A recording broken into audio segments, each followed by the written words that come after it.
नमस्कार, मैं हूं आपके साथ पूर्णिमा मिश्रा। हमारे खास प्रोग्राम क्या कहते हैं नरेंद्र मोदी में आज आपको सुनवाएंगे पीएम मोदी का वो ऐतिहासिक भाषण जो उन्होंने 8 दिसंबर 2023 को देहरादून में दिया। अपने भाषण में प्रधानमंत्री ने कहा कि पहले की सरकारों की अप्रोच थी कि जो इलाके सीमा पर हैं उन्हें ऐसा रखा जाए कि एक्सेस कम से कम हो, लेकिन डबल इंजन सरकार ने इस सोच को भी बदला है और हम सीमावर्ती गांव को लास्ट विलेज नहीं बल्कि देश के फर्स्ट विलेज के रूप में विकसित करने में जुटे हैं। देवभूमि उत्तराखंड में आकर मन धन्य हो जाता है।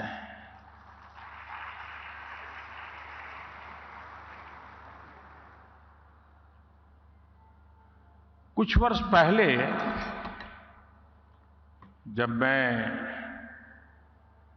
बाबा केदार के दर्शन के लिए निकला था तो अचानक मेरे मुंह से निकला था कि 21वीं सदी का ये तीसरा दशक उत्तराखंड का दशक है।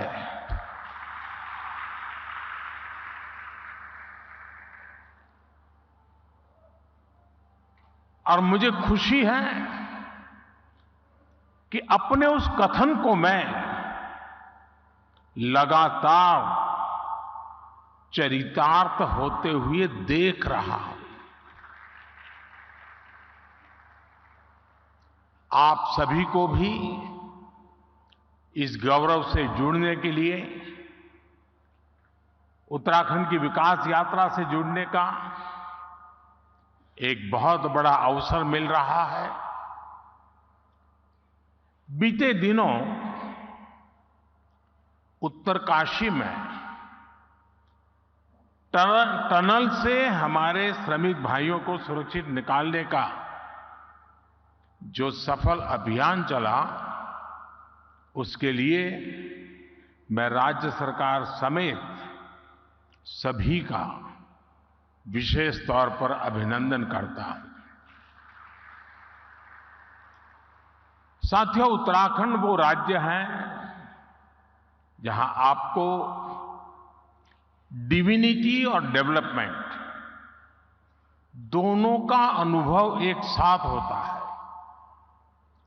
और मैंने तो उत्तराखंड की भावनाओं और संभावनाओं को निकट से देखा है, मैंने उसे जिया है, अनुभव किया है। एक कविता मुझे याद आती है जो मैंने उत्तराखंड के लिए कही थी। जहां अंजुलि में गंगा जल हो, जहां अंजुलि में गंगा जल हो, जहां हर एक मन बस निश्चल हो,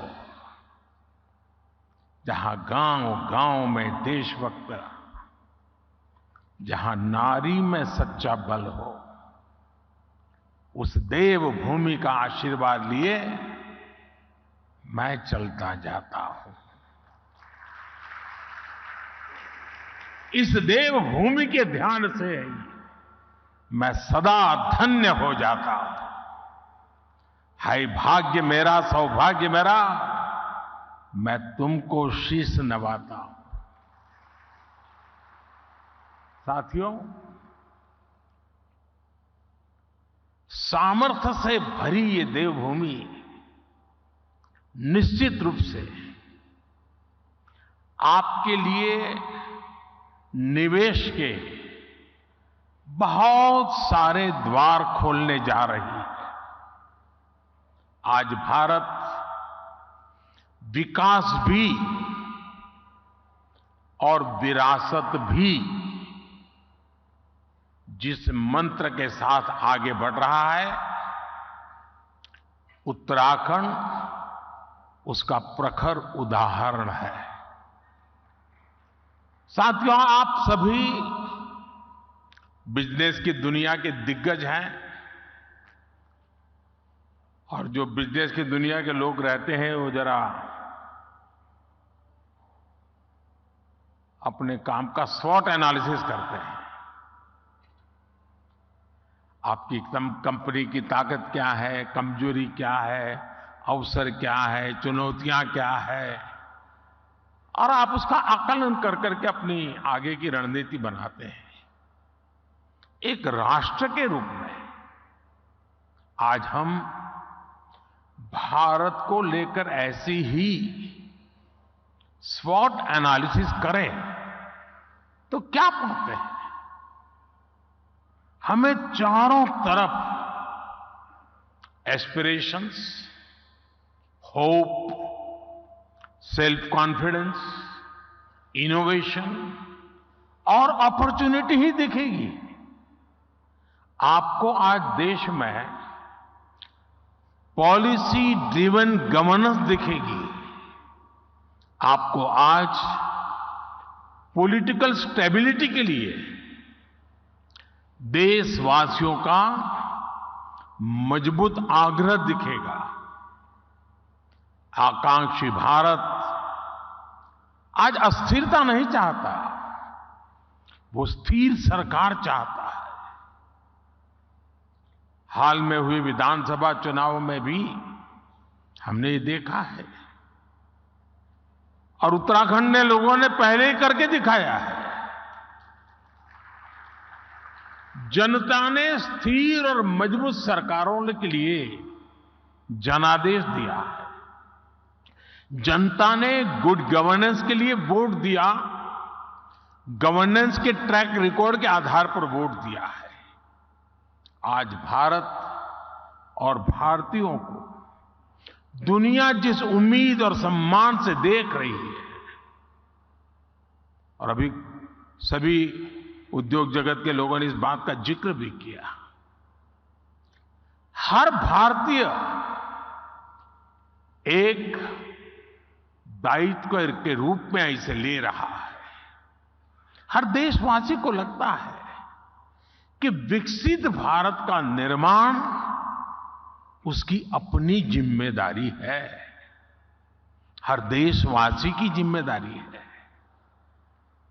इसी आत्मविश्वास का परिणाम है कि कोरोना महासंकट और युद्धों के संकट के बावजूद भारत इतनी तेजी से विकसित हो रहा है।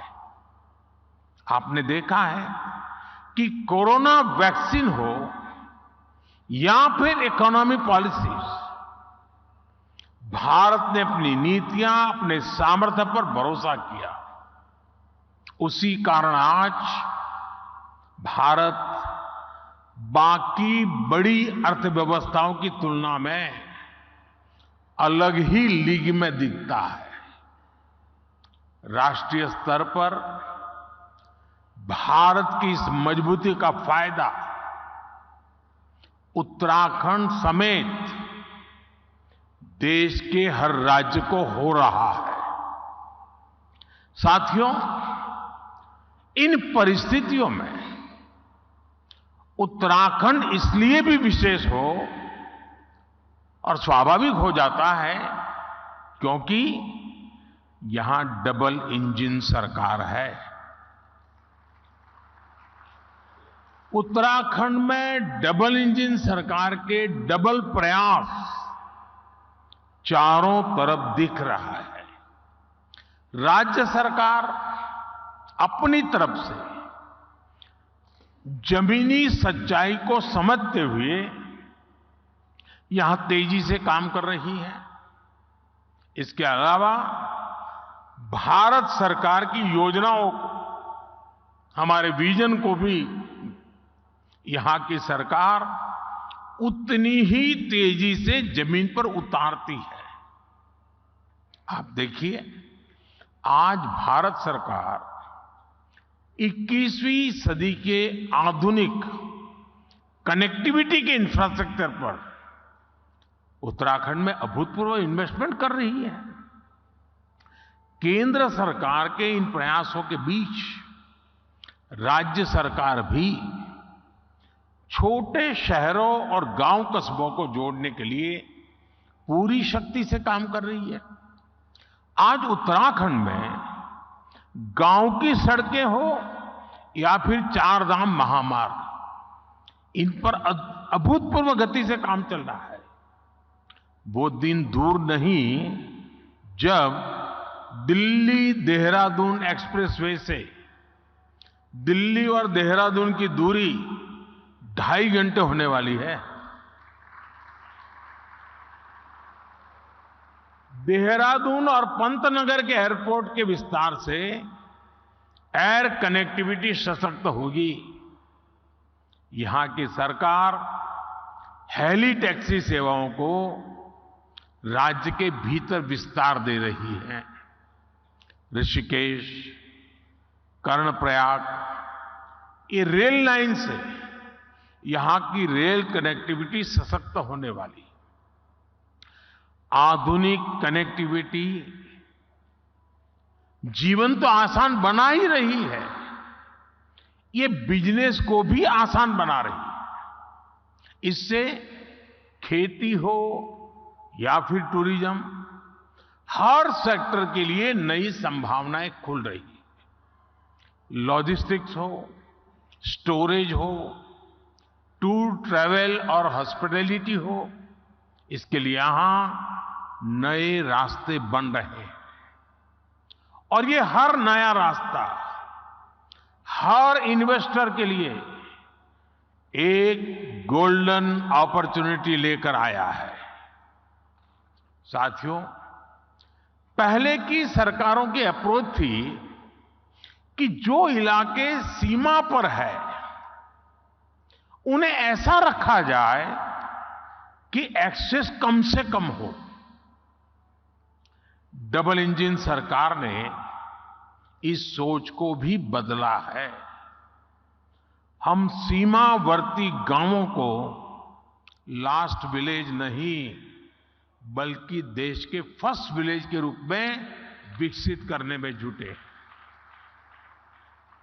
हमने एस्पिरेशनल डिस्ट्रिक्ट प्रोग्राम चलाया, अब एस्पिरेशनल ब्लॉक प्रोग्राम चला रहे हैं। ऐसे गांव, ऐसे क्षेत्र जो विकास के हर पहलू में पीछे थे, उन्हें आगे लाया जा रहा है। यानी हर इन्वेस्टर के लिए उत्तराखंड में बहुत सारा ऐसा अनटैप पोटेंशियल है जिसका आप ज्यादा से ज्यादा लाभ उठा सकते हैं।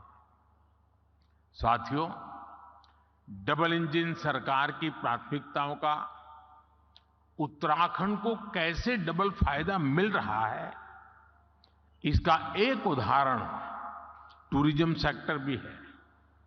आज भारत को देखने के लिए भारतीयों और विदेशियों दोनों में अभूतपूर्व उत्साह देखने को मिल रहा है। हम पूरे देश में थीम बेस्ड टूरिज्म सर्किट तैयार कर रहे हैं। कोशिश ये है कि भारत के नेचर और हेरिटेज दोनों से ही दुनिया को परिचित कराया जाए। इस अभियान में उत्तराखंड टूरिज्म का एक सशक्त ब्रांड बनकर उभरने वाला है। यहां नेचर, कल्चर, हेरिटेज सब कुछ है। यहां योग, आयुर्वेद, तीर्थ, एडवेंचर स्पोर्ट्स, हर प्रकार की संभावनाएं हैं।